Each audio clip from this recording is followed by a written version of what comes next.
hindi magandang kalagayan mismo ni Egan Arnold Clavio. Ang mismong makikita natin sa hospital, kung saan maraming mga kaibigan niya sa showbiz at mga taga-reporter ang mismong bumisita sa kanya. Dahil na nga sa kanyang slightly hemorrhagic na mismong pagkadurugo ng kaliwang bahagi ng utak niya, ay naging maselan ang kanyang kalagayan.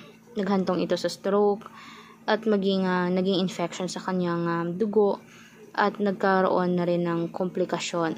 Dito na rin natin makikita na kahit papaano umano ay marami namang dumadamay na mga sikat na artista at mga kapwa niya reporter. Pero gayon pa man ang kanyang health status ay hindi maganda. Merong pagkakaroon na nagkaka-recover siya pero hindi may iwasan na babalik dahil nga mismong naging komplikasyon na nga sa loob ng kanyang pangangatawan. Dahil na rin siguro sa katandaan niya at mismong sa genes na naipasa ng kanyang pamilya. Pero gayon pa man ay nananalangin pa rin siya at nananalig na siya ay tatagal at mas lalong gagaling.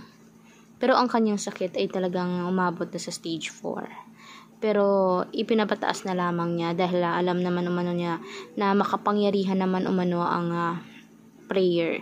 Kahit pa paano ay tinutulungan siya ng mga sikat na mga vlogger o ng mga kaibigan niya din sa industriya katulad na rin ni Senator Raffy Tulfo at ng iba pa.